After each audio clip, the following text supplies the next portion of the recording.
तरीके से सदन के अंदर, सदन के परिसर में जिस तरीके की नारेबाजी हो रही है, जिस तरीके से तख्तियां लेकर माननीय सदस्य आ रहे हैं, नियोजित गतिरोध किया जा रहा है, ये हमारी संसद की परंपराएं नहीं रही है।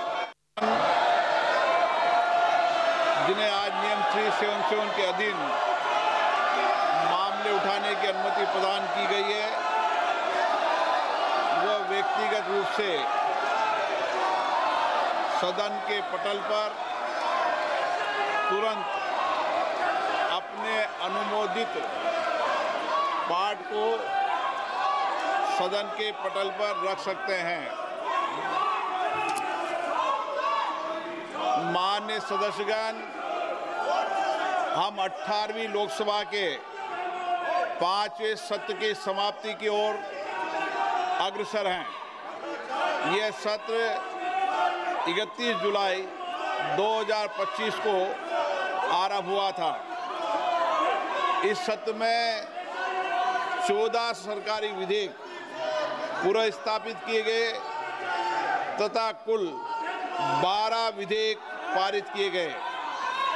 दिनांक 28 और 29 जुलाई को ऑपरेशन सिंदूर पर विशेष चर्चा हुई, जिसका समापन माननीय प्रधानमंत्री जी के उत्तर के साथ हुआ। दिनांक 18 अगस्त 2025 को भारत के अंतरिक्ष कार्यक्रम की उपलब्धियों पर विशेष चर्चा प्रारंभ की गई। इस सत्र में कार्यसूची में 419 तारांकित प्रश्न शामिल किए गए थे, किंतु लगातार नियोजित व्यवधान के कारण केवल 55 प्रश्न ही मौखिक उत्तर दिए जा सके। हम सभी ने सत्र के प्रारंभ में तय किया था कि हम इस सत्र में 120 घंटे चर्चा करेंगे। बिजनेस एडवाइजरी कमेटी में भी इस पर सहमति बनी थी, लेकिन लगातार गतिरोध और नियोजित व्यवधान के कारण हम केवल 37 घंटे ही चर्चा कर पाए। माननीय सदस्यगण, हम सब जनप्रतिनिधि के रूप में हमारे आचरण, हमारी कार्यप्रणाली को पूरा देश देखता है। जनता हमें बहुत उम्मीदों के साथ चुनकर यहाँ पर भेजती है, ताकि हम उनकी समस्याएं और व्यापक जनहित के मुद्दों पर, महत्वपूर्ण विधेयकों पर व्यापक चर्चा कर सकें, मर्यादित चर्चा कर सकें।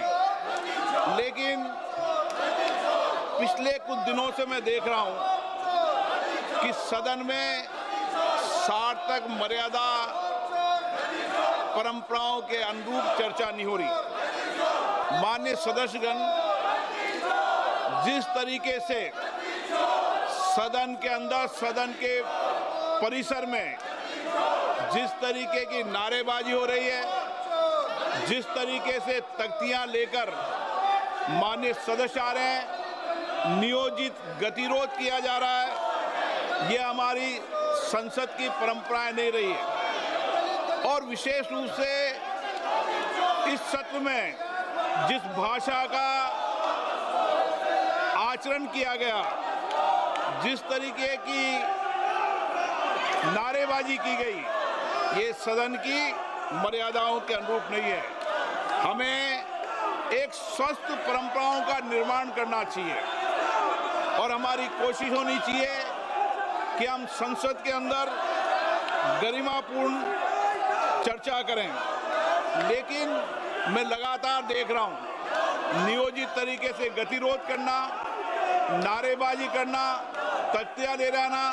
मैं आपसे आग्रह करना चाहता हूं कि ये देश का सबसे बड़ी लोकतांत्रिक संस्था है, हमें इससे बचने का प्रयास करना चाहिए।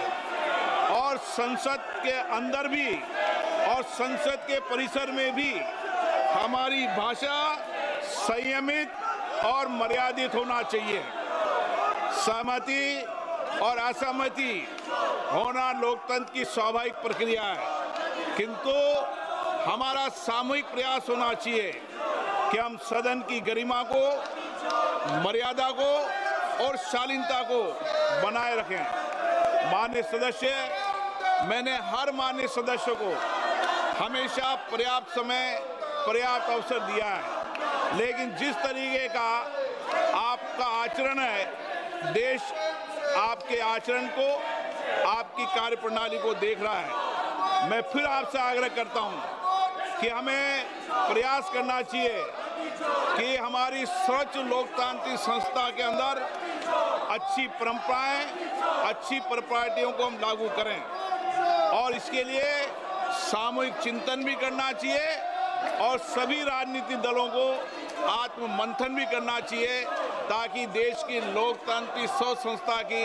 हम मर्यादा को बना रखें और यहाँ अपने आचरण व्यवहार से एक आदर्श स्थापित कर सकें।